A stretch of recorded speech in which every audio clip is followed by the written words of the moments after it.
السلام عليكم يا شباب. بعتذر لكم جدا على التأخير، بس والله غصب عني.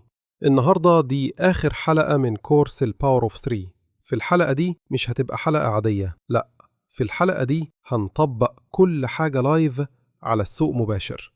يعني هبدأ أطبق كل اللي اتعلمناه قدامكم دلوقتي، وهاخد صفقة مباشرة قدامكم عشان كل حاجة تكون واضحة وتقدروا انتوا كمان تاخدوا صفقات، ويكون عندكم القدرة تحللوا وتدخلوا صفقات وتخففوا الخسارة في الصفقات الخاسرة، وتبقوا دايما رابحين بإذن الله.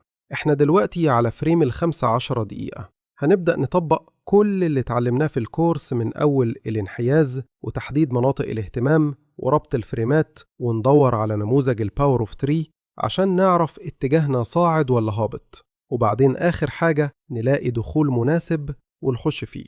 هقول لكم بصراحة، أنا سجلت متأخر، المفروض كنت أسجل بدري عشان ألحق أخد معاكم الصفقة من البداية، بس مش مشكلة. الأهم دلوقتي نركز على التطبيق أكتر من الصفقة نفسها. يلا نطلع نبدأ تحليلنا من الفريم اليومي. تمام، ده الفريم اليومي. لحظة، نعدل الشرط.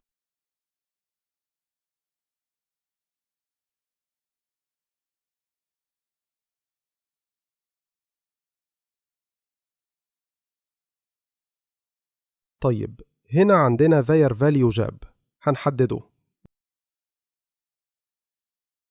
بس لحظة، بالأول نبدأ تحليلنا من الفريم الأسبوعي عشان نعرف الاتجاه العام وإحنا فين ورايحين على فين. نطلع على الفريم الأسبوعي.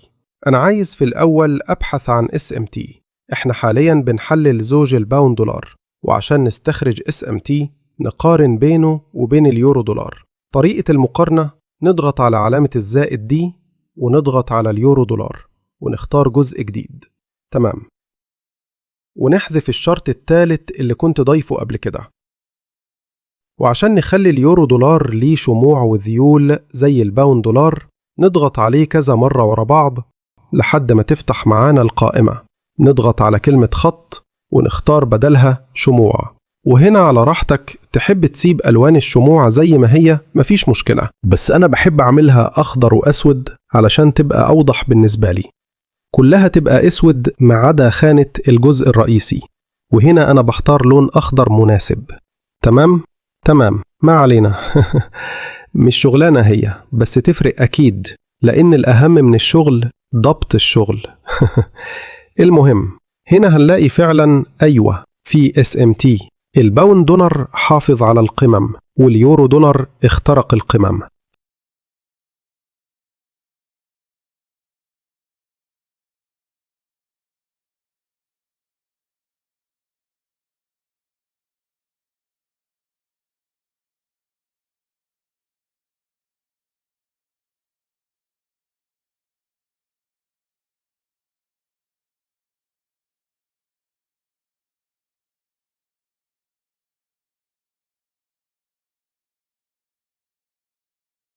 فأنا بتوقع هبوط قوي للأسفل للباوند دولار،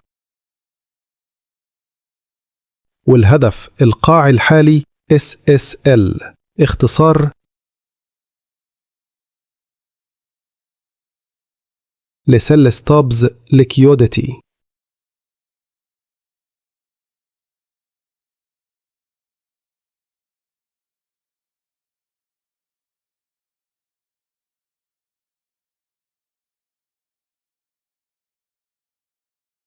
حد من حضراتكم ركز في التفاصيل ويقول ازاي نتأكد ان ال SMT فعلا حقيقي مش فخ زي ما بيحصل احيانا؟ عشان نتأكد ان ال SMT ده فعال، لازم يحصل SMT عند منطقة اهتمام على فريم اعلى. احنا حاليا على الفريم الاسبوعي، نطلع للفريم الشهري ونتأكد. والفريم الشهري قوي ومهم جدا بالمناسبة. نطلع هنا للفريم الشهري. تمام، ندور على منطقة اهتمام تدعم ال SMT. هنلاقي هنا اوردر بلوك. السعر تفاعل معه.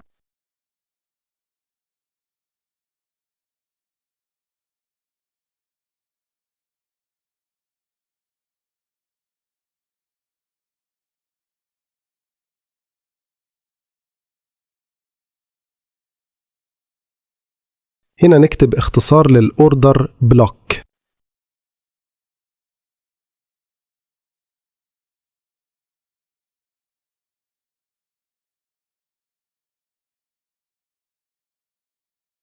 كده ال SMT اتأكدنا إنها فعالة. ننزل بقى للفريم اليومي.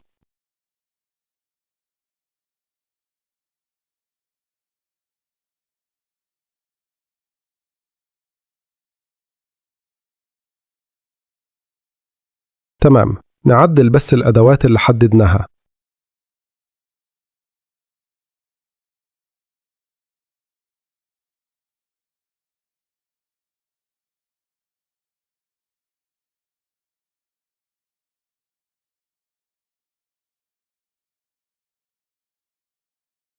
هنا في فاير فالي جاب. تمام.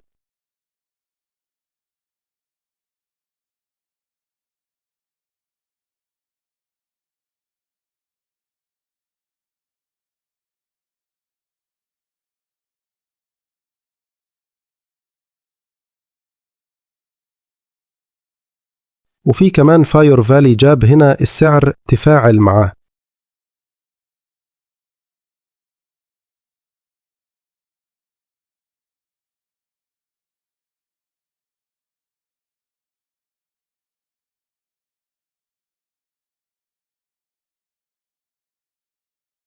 معلومة كده على جنب، ده القاع اللي السعر هيستهدفه خلال الأسبوعين الجايين. لحظة بس أعدل الخط.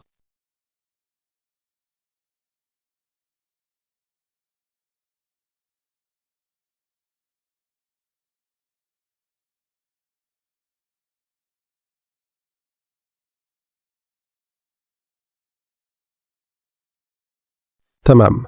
هنا بعد تحليلنا للفريم الشهري والأسبوعي نستنتج إن إحنا دخلنا مرحلة انعكاس من الصعود للهبوط. وبعد التحليل اتأكدنا إن السعر مستمر في الهبوط. إحنا بعد ما حللنا الفريم الشهري والأسبوعي واليومي، ده اسمه ربط الفريمات. وده مهم جدا عشان نبقى فاهمين إحنا رايحين فين. على الأقل نكون فاهمين السوق متجه لفين، وما نبقاش زي معظم الناس اللي فاهمها محدود عن حركة الأسعار. هنا الشمعة اليومية دي متفاعلة مع الإمبالانس. مع إمبالانس فير فاليو جاب. قبل ما ننزل لفريمات أصغر، خلينا نحدد الافتتاح اليومي عشان نعرف نحدد الباور اوف 3.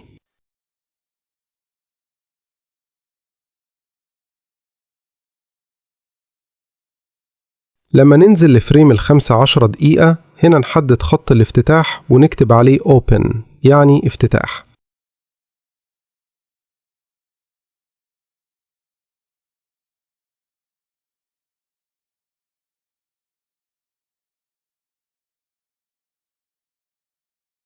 ننزل لفريم ال4 ساعات عشان نربط الفريم اليومي بفريم ال4 ساعات. وخليني أوضح النقطة دي كويس. يعني مثلا أنا حددت منطقة بيع على فريم اليومي. لو نزلت لفريم 4 ساعات ولقيت داخل المنطقة اليومية اللي أنا حددتها منطقة بيع على ال4 ساعات بتدعمها، فدي حاجة ممتازة وترابط ممتاز. يعني أنا حددت الفير فاليو جاب على فريم يومي، ونزلت لفريم 4 ساعات لقيت فيه فير فاليو جاب تاني على فريم 4 ساعات بيدعم نفس المنطقة اليومية. فهنا بقى فيه ترابط فريمات بين الاتنين. يا رب تكون وضحت، واكتبوا لي تحت وضحت ولا لأ. المهم ننزل لفريم 4 ساعات. تمام، نزلنا لفريم 4 ساعات. واحدة واحدة نعدل الخطوط ونعدل الشرط.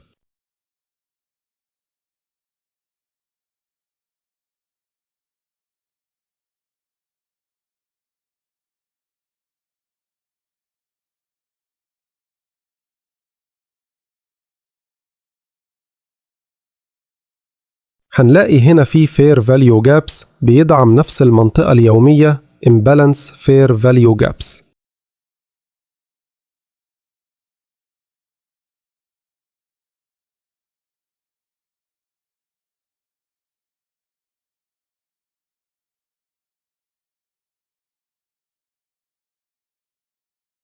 نحدد السيولة المستهدفة تحت سيل ستوبس ليكيوديتي. دي السيولة اللي مستهدفها في الصفقة.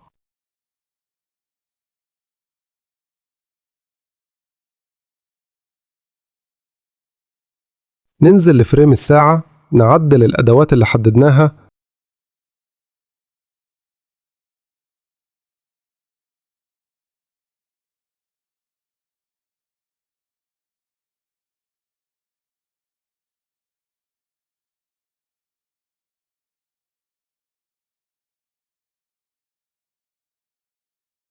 هنلاقي إن هنا فيه Order Block على الساعة، والخطوة دي بتزيد من الدقة. ده Order Block وفي نفس الوقت CSID.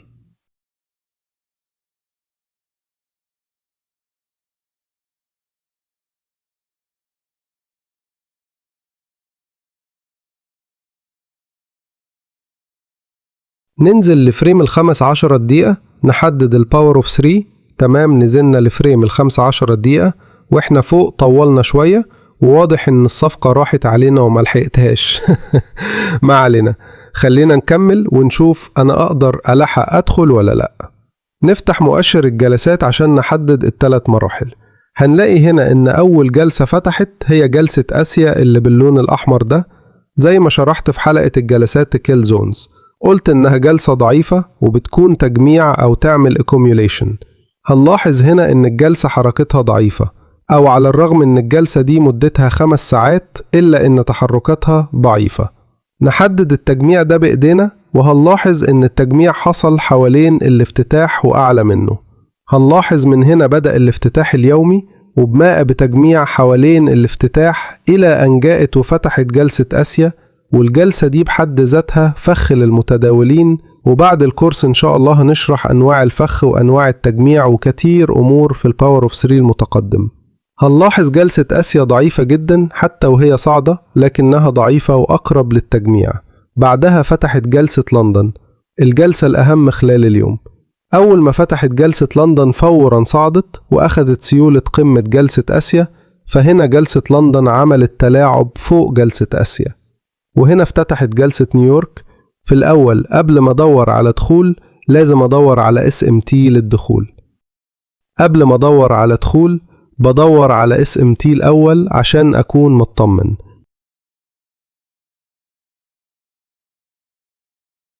هنا فعلا أيوة في SMT، اليورو احترم القمم والباوند كسر القمة.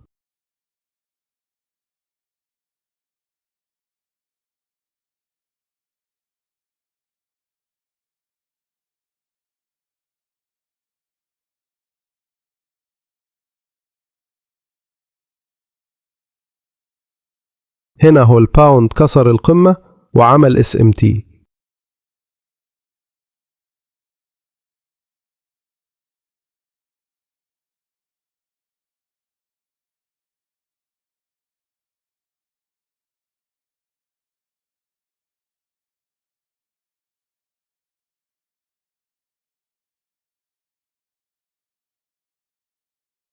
وحصل SMT تاني، اليورو كسر القمة الحالية والباوند حافظ على القمم.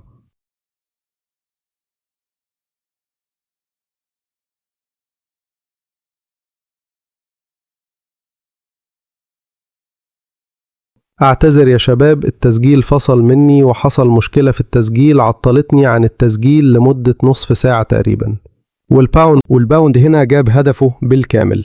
المهم نكمل شرحنا. هنا زي ما قلت حصل SMT. هنا بقى الصفقة بقية احتماليتها عالية جدا واحتمال نجاحها عالي إن شاء الله.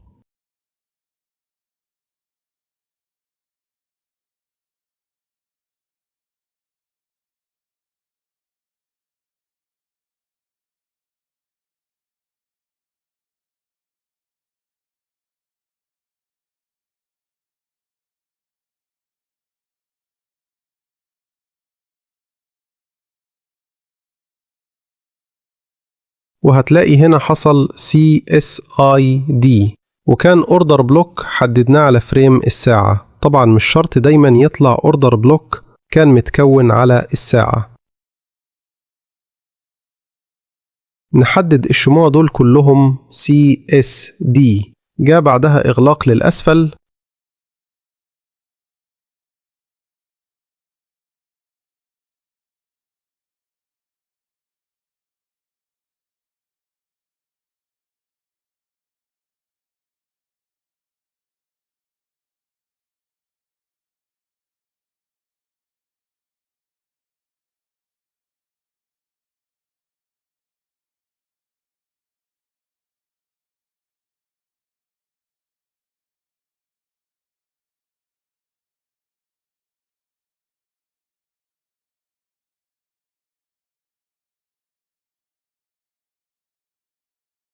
وندخل الصفقة من هنا والهدف القاع.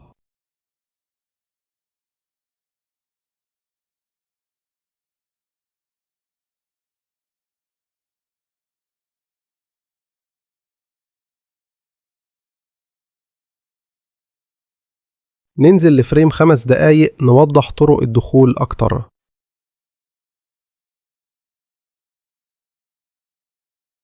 هنا دي ممكن نحددها كبريكر بلوك.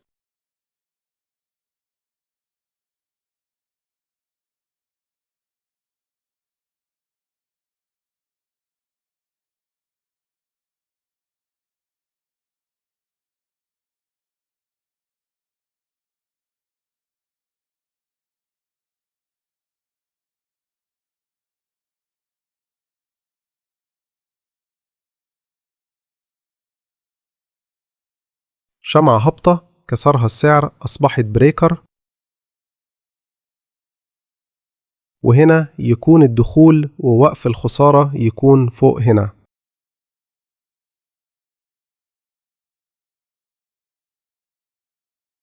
والهدف هنا القاع اللي حددناه في الأول. طبعا أنا الصفقة دي شرحتها معاكم قبل ما يوصل للهدف وهو لسه في بداية الهبوط، ووصل الهدف بفضل الله، كل حاجة واضحة قدامكم. ونطلع لفريم 15 دقيقة. هنا حصل MSS.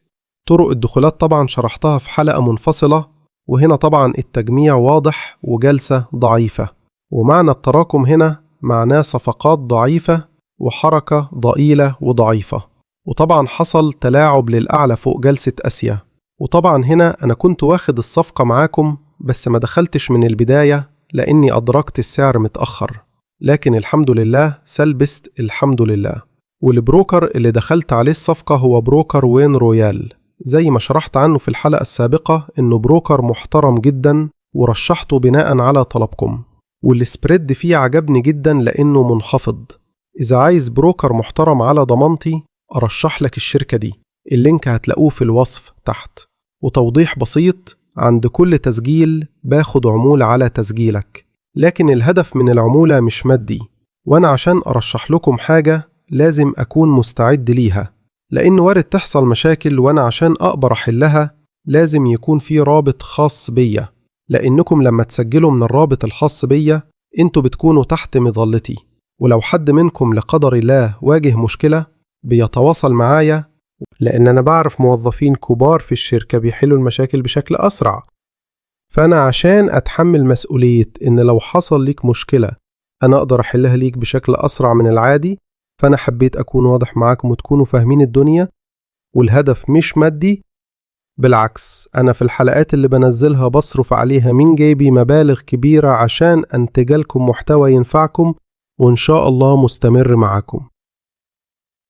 لو محتاج تسجل هتلاقي الرابط في الوصف تحت. هنا الصفقة بكل سهولة وبدون أي تعقيد، بدون تشتيت بمدارس كتير. هو النموذج سهل وبسيط ومربح جدا. الشيء اللي نركز عليه، شوف هنا التلاعب وصل لمنطقة اهتمام وانعكس فورا بعد SMT ووصل للهدف القاع هنا. فعشان نكون واضحين، كل اللي احنا محتاجينه كالتالي: نحدد منطقة الاهتمام حسب ربط الفريمات زي ما شرحت، منطقة اهتمام وليكن Order Block،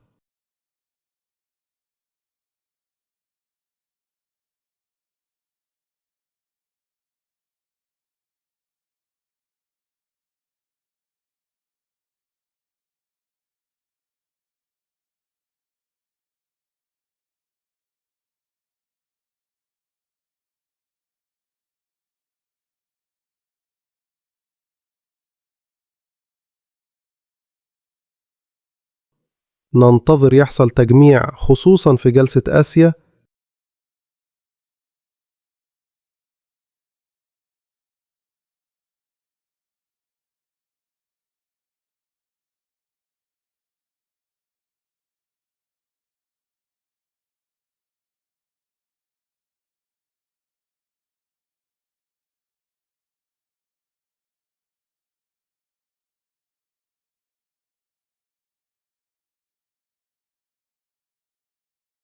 بعدها ننتظر يعمل تلاعب، والتلاعب ده دايما بيكون في جلسة لندن، يعني بنسبة 95% بيحصل في جلسة لندن. واحنا هنا ما بنعملش أي حاجة غير ننتظر ونشاهد جلسة لندن تعمل تلاعب، وننتظر توصل لمنطقة الاهتمام اللي محددناها. تم ندور على الانعكاس التوسع.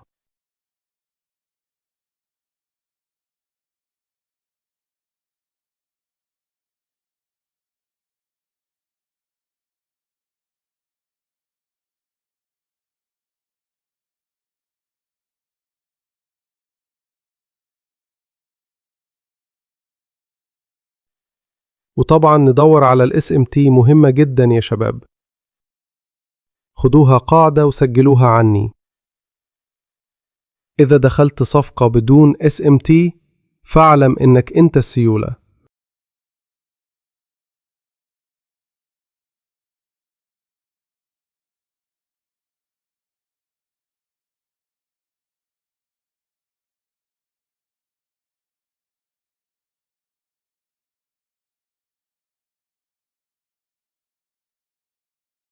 وطبعا بندور على طريقة دخول مناسبة، وهنا الستوب لوس، والهدف هو القاع اللي احنا بنحدده واحنا بنعمل ربط للفريمات.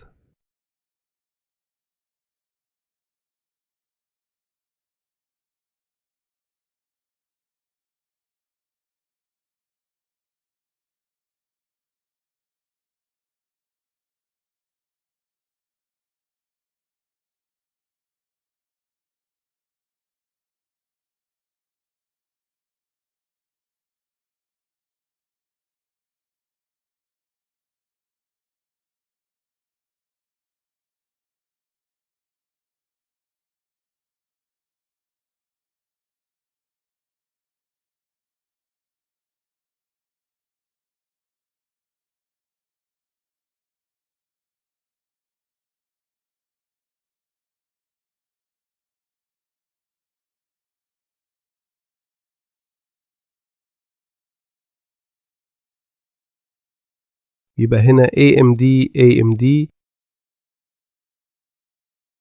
خلينا نرتبها سريعا كده. لحظة بس، خلينا نرتبها سريعا كده. أول حاجة ربط الفريمات.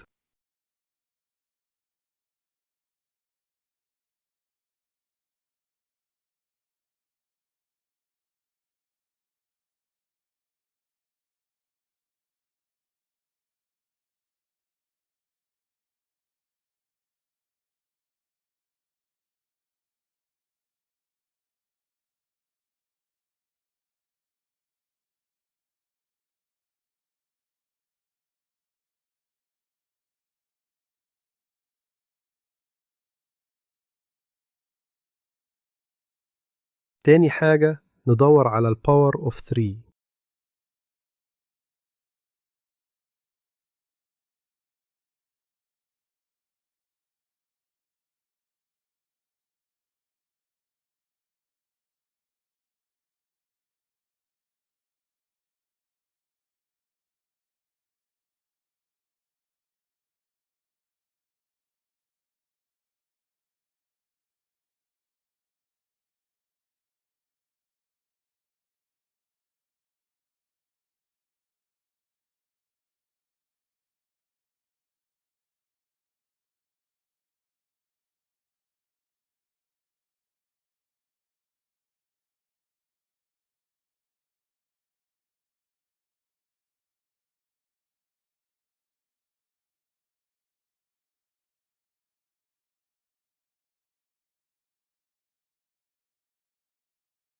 بعد كده نربط الباور اوف 3 بالزمن.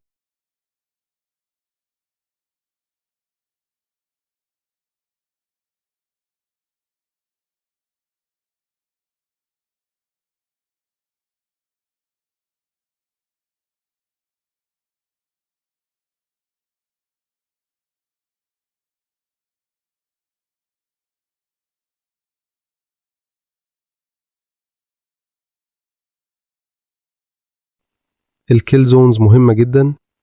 بعدها نبحث عن دخول.